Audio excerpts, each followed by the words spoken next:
Okay, so we'll probably come back to the balls and doing a little bit more work on them a little bit later, but for this episode we're going to start doing some more work here on the actual Haraze. So the first thing is, without the bazooka being plugged into this guy here on his shoulder, I'll plug in something different, and what I'm going to do is just plug in antenna. It's really not the most exciting thing, but I think it's more unique, interesting, rather than having some more of the sort of weapon or something on there. Just having a kind of antenna on there like that, and a pretty long one. Let me raise my camera up so you guys can see that. And I want it to be just kind of long like that. That's pretty cool, but I do want to add a little bit of something to that, so we're going to scribe a quick line around it. For scribing this detail, I just want to wrap some tape around here. Now the tape that I use for scribing is kind of thick, and I think it's going to be maybe too thick to hold around something this small. Yeah, it's not going to work, so what I'm going to do is just use a little bit of masking tape instead. Now on the other hand, this masking tape is too thin, so it doesn't really do much to stop the scribing tool, which is what it needs to do, but I can just wrap it around a few times and it should be thick enough. So I just want to make sure it stays straight, and that should be good there. It's not really going to take too much to scribe a quick little line around that. This one, once again, I'm using a MadWorks chisel. This is the 0.5. And just going to basically just scribe around this to make two marks here, one up higher and one lower. Okay, and then just to remove the tape, and just a little standing there, you can see we've got our two lines wrapping around that.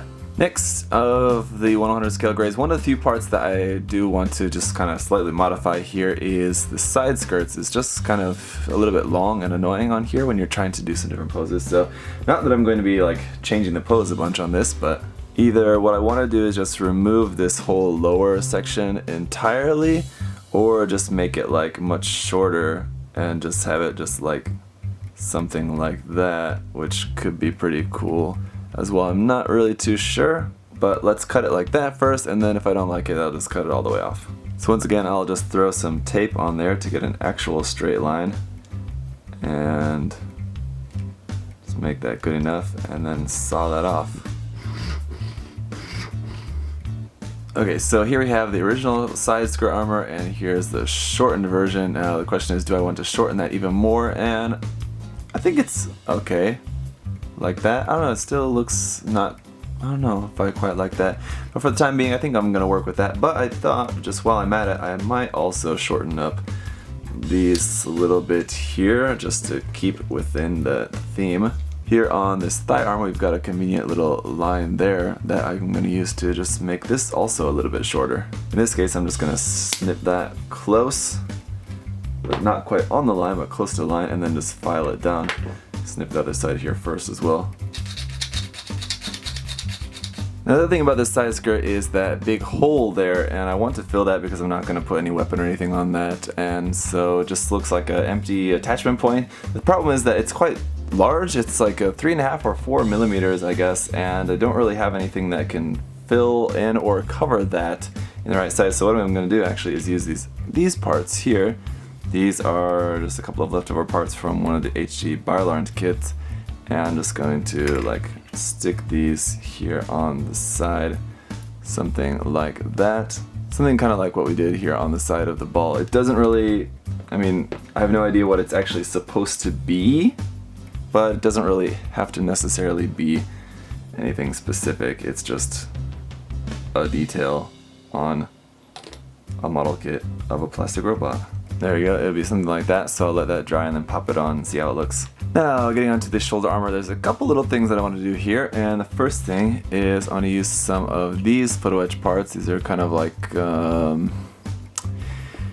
well, you know, details. I don't know exactly what those are called, but we're gonna stick some of these onto here, here, and here on the front of there.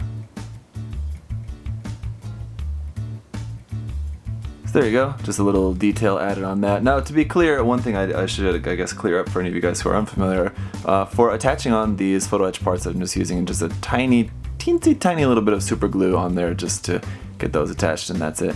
Okay, then bouncing back to our main torso section here, I want to just go ahead and fix this lower part of the face onto there. But one thing that I want to do as well here is fill in this corner bit. Now there is a little like actual piece that fits in there, of course, but what I want to do is just, instead of that, I want to just put a little vent piece inside there instead. So I'm going to use just some of these Gbwc event parts here. This is PC116. Sorry, P, just 116, just P, not PC. So we're just going to drop some glue on there and drop our vent into that space there. And there you have it, just a nice little vent detail there instead. Okay, so I think I finally know what I'm going to do with this side booster here. I didn't really concern myself too much about having to do anything with it, but I do have an idea of something that I do want to do with it now. A few of you guys did recommend your ideas or suggest ideas in the last video, so thank you for that. A couple people recommended turning it into like a missile launcher or something. I think that would be a good idea, except for the fact that I'm trying to avoid using any weaponry in this diorama. I don't want them to be seen as particularly tools of war or weapons in that way, so that was out. Other people suggested like a sword sheath or something like that. That would also be, I think, a totally viable idea, if not just not for my particular diorama. And then a couple other ideas too had to do with like using it as like tool storage or something like that, which I thought was a good idea. If this was just like basically kind of like a toolbox kind of thing strapped to the side of his leg. That was also a cool, interesting idea, but I think I'm just going to keep it relatively simple. And just like I used some of like springs for the tubing on the balls, I wanted to do some here on the Haraze as well. So what I'm going to do is just, and this was the other thing, this also kind of helps me deal with this, because I wasn't sure if I was going to use this or not. I wasn't going to like try to, whoa, keep forgetting that those aren't actually connected. I wasn't going to try to attach this onto the back of the haro. I was just contemplating whether I wanted to use this on the back skirt of this guy or not. Because I think this works pretty well for the grays, but not really particularly for what I'm doing. So what I think I'm going to do is just remove the thruster bells from this. I'm just going to take two tubes or springs here, have them running from the top part of this into like one into each of these here. So it's more of like a kind of cooling unit or something maybe, or just something to do with, I don't know, with like the air filtration or air cooling or something like that, or heating, something like that along those lines, I guess is what I'm going to go for instead. So should be relatively simple basically. This is just a 2mm spring, so I'm just going to put 2 holes in the top of here, just 1, 2 right there like that kind of, and then just 2 into here where the thrusters were, and that's pretty simple. So I do want to consider my placement of these, something like here in the top middle of the back part there. Alright, so there we go. I've got the holes drilled and the tubes obviously plugged into there, and this is kind of the position that I'm going. This is one, okay, just side note here, one thing I'm noticing about this kit is that these 1/100 scale HG, these 1/100 scale IBO kits just don't really stand up to time well. Just this thing is so loose and rickety just from like handling it and just it being snapped for like, I don't know since when it came out, a year and a half ago or something. So definitely looking forward to painting this and having the joints all tightened up a bit, because right now it's just so loose everywhere. But anyway, so this is the position I'm gonna have the backpack. It's not really backpack, anyway, back thing. And I'll just plug these in and we'll see how it looks. I don't know if I'm going to want to shorten these pipes, tubes, or just keep them at this length. I think that they're already kind of at a good length. Looks like I may end up wanting to shorten them a little bit because they are pretty long. But there you go. I'm actually quite pleased with that. Yeah, I'm gonna shorten those just a little bit because I want to have this kind of like that. But I do think that is looking pretty good. I like that a lot. I'm quite happy with that. So while I didn't show this earlier how I was doing it, but I just used a little piece of plot plate and just scribed a couple of notches in there for a little detail. Added a little bit there in just to kind of set the bottom part of the hatch there. And then for the top part, just use this little piece there as just some scrap piece of something that will be just kind of used to hoist up the top. And so later when this is done, I can just glue that together onto there, so this will be open. And now basically the whole process is just kind of going through the mobile suit and adding bits of detail and things here and there. Gonna be adding some more of these little bolts here and there, and then also just tiny little bits of plot plates like what you see here. This is like from the flap on the top. Like I said, I did want to add like a couple little like kind of notches or latches onto little things like that. So just little tiny bits of 0.5 millimeter, 0.5 millimeter plot plate, just cutting into just tiny little strips and using that for making little notch details and things like that.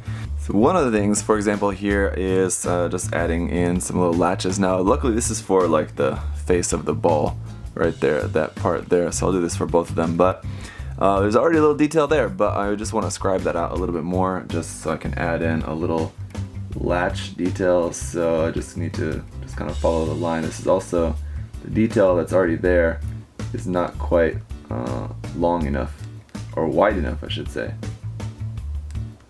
And we'll just drop a little tiny bit of glue in there, and then very carefully place this piece in here. If I can try to drop it very, very tiny. And so there you go, there's an example of the new notched face with the unnotched face for the ball. So I'm going to repeat that for the other one and repeat that around on a bunch of different areas on the kit. I'm not going to show you every single place where I do that, but there's going to be more throughout the kit. Alright, and basically from here on I just need to go and finish up the main mobile suit and the balls by just going in, finishing up some details on them, just little detail work. So I'm not going to show you guys every single little detail thing that I'm going to do to those, but I'll just give you an idea here. I've just done one of the arms just so you guys get an idea of where I've just added a couple little option parts, cut out a little few sections there. You can see like on the front of the forearm, just cut out a little bit of that. Here on the back again, just added a couple little latch details there on the back of the elbow, and I'll probably do a little bit more on this anyway, but just so you guys get an idea of just some of the stuff that I'm going to be going in and doing now for the rest of the kits just to finish them up. Also, I just want to mention, because people have been asking about the use of like wave and kotobukiya option parts that I'm using on some of this stuff, and some people have been concerned, telling me that they're pretty sure that any use of anything non-Bandai is not allowed, but as far as just like little option parts and things like that, it's totally fine as far as I know, and as far as, I know just for one anecdotal example, my good friend and co-host of Gunpla Talk, Tim, aka the Child of Mecha, who won the North America GBWC before, he definitely used a lot of kotobukiya option parts on his kit, I know, so I'm sure it's not an issue. Thank you guys for the concern, those of you who were concerned about that, but I know as long as it's just like small little option parts, it doesn't matter at all. So I'm going to be working on that, and one more thing here. I just want to show you guys what I'm going to be using for the base for this. So here I've just got some wood, obviously, that I've cut and kind of intentionally smashed up a bit just to make it look more damaged, because I'm going to make this to look like stone, to look like rock, basically, as it's some sort of like space rock just floating in space, and then I'll have this stuff like flying here above us. So like this will be the front, and then this will be like pointing towards the back, and so like the main mobile suit, the Haraze, will be like up here, and then the two balls will be like higher up there in the background. So yeah, I'm going to be slathering this up. I've got some cement here, and just kind of trying to make this look a little bit more like stone, covering this up, and yeah, I think that'll, I don't know how it'll end up looking really, to be honest, but it won't look completely like wood anyway. Obviously there's more that I think I could have done with this, but I don't know. I was wondering about you leaving these square ends of there, but you do sometimes see rock having sort of like squarish formations in it. Now I think rock in space, probably not so much, but I don't know. I think once I've added the cement and stones and other parts to it, I think that will also be kind of covered up. So all I mean to say is don't draw too many conclusions about this quite yet, because this is the very basic form of the base, and there's going to be a lot more stuff added around on it. So that's it for this episode, guys. The next episode we'll start working on this guy, so I'll see you then. Thanks for watching.